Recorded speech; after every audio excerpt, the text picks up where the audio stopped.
I'm Bill Johnson. Around here, they just call me Dad. I've been trying to read, but I just can't seem to do it. I keep thinking about today, Thanksgiving Day. We Johnsons had a good Thanksgiving, the best we've ever had.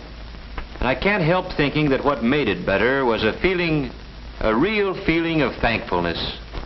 And that's odd, too, when you consider the shape things were in when I got home from work yesterday. Kids, Dick and Tommy and Susan, were all home from school. And of course, Mother and the baby were there. As kids will, mine were living tomorrow right along with today, looking forward to Thanksgiving. And like most men, I'm glad it was Mother instead of me who had to break the news to them. Tomorrow's Thanksgiving. Turkey and dressing and pie and cake. And fruit salad and whipped cream and cranberries. Gee, I can hardly wait. Me too. Well, you know, children, we've had a lot of expenses this month, and, well, your father and I thought that... Well, the truth of the matter is, there just won't be any turkey this year. No turkey for Thanksgiving? Oh, I'm going to make a pumpkin pie. We'll have plenty to eat, but, well, we'll just have to get along without turkey. Mom, you don't mean it. It won't be Thanksgiving at all. Even the Pilgrims had a feast. After all, isn't that what Thanksgiving's for? I don't think it's fair. And it was right there that I came in, right in the thick of it. Hello, everybody. Hi, Paul. Hello, Mother, Dick, Susan. Well, what's been going on around here? What's the matter with everybody, anyway? Mom says we're not going to have any Thanksgiving. No turkey, no good thing. A fat lot we're going to have to be thankful for. Oh, I don't think you kids really mean that. We do, too. We've always had turkey for Thanksgiving. Yes, and everybody else in the block's going to have it this year. Same as always. Yes, we've always had turkey, just as a lot of Americans have had it, and we'll keep on having it. Turkey on Thanksgiving's a great American tradition. But what you kids are saying makes it sound as if the turkey's the only thing we had to be thankful for. Well, gee whiz, no, Dad. It's not that at all. Oh, I know, Dick. With turkey, it's easy to lose sight of what Thanksgiving really means. And don't think we're just making excuses because we don't have any turkey this year. Well, we know it'll mean a lot more to us the next time we do have it. Well, sure. Suppose we don't have a bang-up feast. We're still a lot better off than the Pilgrims. That's it, Dick. Do you other kids see what Dick's trying to say? Turkey or no turkey, we've still got all the freedoms and privileges the Pilgrims gave us. And out of those privileges have come a lot of things. Things the Pilgrims never even dreamed of. Why, we could make a list a mile long. Why don't we do it? Now, hold on a minute. You've got the idea, but it isn't something you can write down like a grocery list.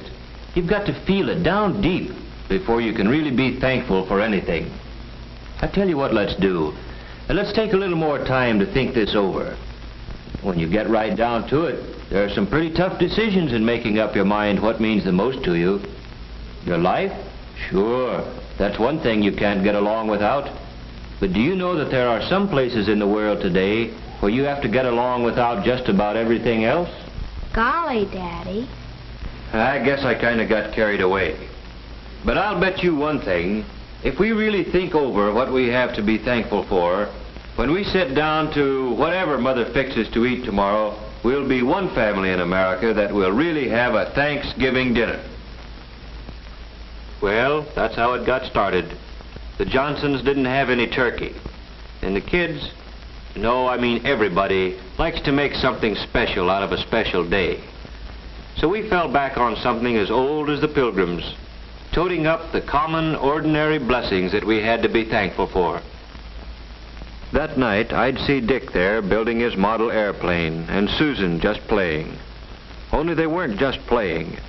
They were mulling things over, thinking big thoughts for such young heads. And as for Mother and Tom and baby Janet, and yes, me too, it was as if we had our eyes open for the first time. Things there were to appreciate in just any ordinary day in America. When we took our places around the table and we were ready. And then, well, we all knew it. There are some things you just can't say. But everybody in his own way knew what he had to be thankful for, and that this was the time to think about it. Tom was first.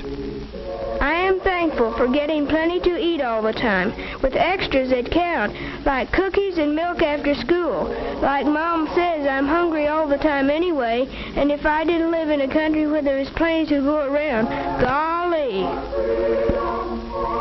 And I'm thankful for the free public library, where I can get books about adventure. Jack London, Richard Halliburton. Gee, the way they tell a story, it's as good as being there yourself. And it's free, with only a library card. Yes, Tommy thought about some of the things he ought to be glad for all the time. And somehow turkey and trimmings seemed to matter a whole lot less than he thought they did yesterday. Well, then it was Susan's turn. Susan's a happy-go-lucky kid. You'd never credit her with thinking beyond her dolls, but she got right into the spirit of it. I am thankful we have what we need to wear. Though Mother says it's hard to keep up with us, we grow so fast. I never thought before how many clothes it takes for all kinds of weather, or how it would be to have to do without the right ones. I'm glad to be able to go to Sunday school, or go to any church I want, any Sunday. I'm thankful for my mother and daddy, that they are here with us, that both of them aren't too worried about things to take time to have fun with us. I'm glad we're a family, that families are still important in America. I guess Dick, being the oldest, was having some pretty serious thoughts. I am thankful for being able to get an education, for living where schools, all schools, open their doors to a guy who wants to learn, where school books are studied instead of burned, where a guy is rated by how much he knows, and the community is rated by how well it teaches him. I'm glad I've got a chance to play, batting a ball around once in a while. Stuff like that. I'm glad it's fun, growing up in America. Sure, baby Janet's too young to understand the big word Thanksgiving. She's too little even to tell us the things that make her happy.